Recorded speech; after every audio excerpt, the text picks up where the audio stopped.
Hello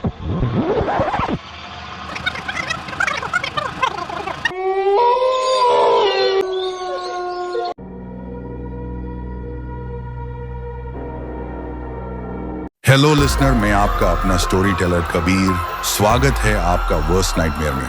कहानी शुरू करते हैं। मैं अमन शर्मा एक ट्रैवल ब्लॉगर हूँ।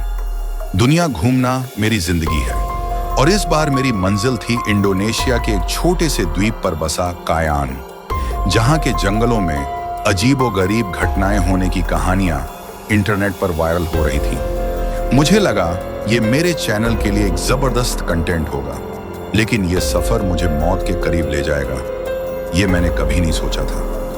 मैंने फ्लाइट 6E909 की टिकट ली, जो रात के 10:45 पर दिल्ली से उड़ान भरने वाली थी। ये एक कनेक्टिंग फ्लाइट थी, पहले कोलकाता, फिर वहां से कायान के पास के एक छोटे एयरपोर्ट तक। सब कुछ सामान्य था, बोर्डिंग, टेक ऑफ और रात की हल्की ठंडी हवा। फ्लाइट लगभग आधी दूरी तय कर चुकी थी जब कुछ अजीब हुआ। फ्लाइट में अचानक लाइटें टिमटिमाने लगी। कुछ लोग सोच रहे थे कि यह सामान्य टेक्निकल दिक्कत है, लेकिन मैंने देखा कि एक महिला बार बार खिड़की के बाहर देख रही थी और उसका चेहरा पीला पड़ चुका था। वह जोर जोर से बड़बड़ा रही थी। वो फिर से आ गया। उसने कहा था, मैं बच नहीं पाऊंगी।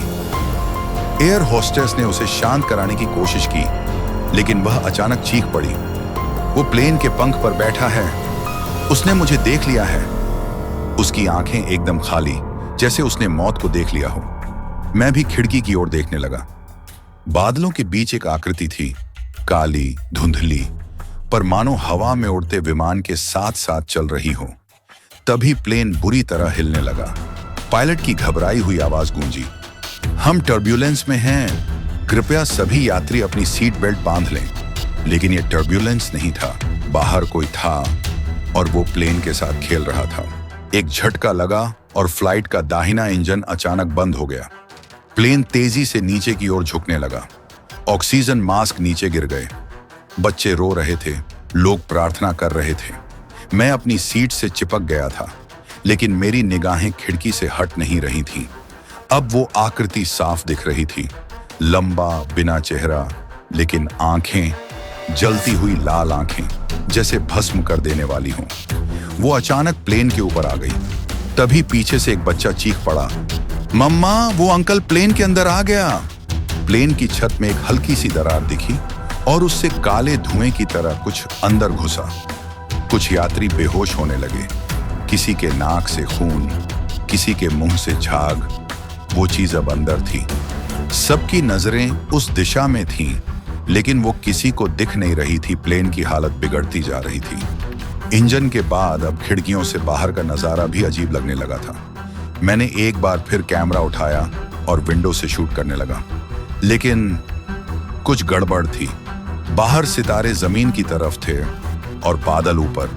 पहले लगा कि मेरी आंखें धोखा खा रही हैं, लेकिन नहीं, पूरी दुनिया उल्टी हो चुकी थी, जैसे आकाश सिर के नीचे और धरती ऊपर आ गई हो। फ्लाइट का रडार भी पागल हो गया था, दिशाएं बेमानी हो गई थीं। पायलट की घबराई हुई आवाज फिर गूंजी, हम नॉर्मल एयर रूट पर नहीं हैं, ये रूट हमारे नक्शे पर नहीं है।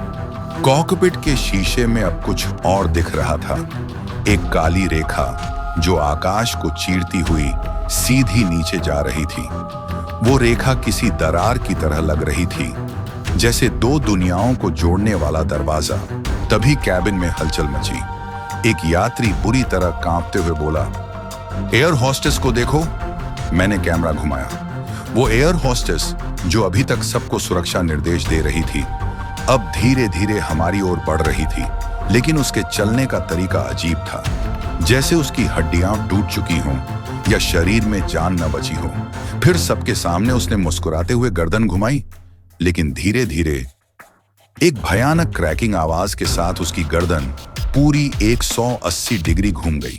अब उसका चेहरा पीछे था, लेकिन शरीर आगे की ओर।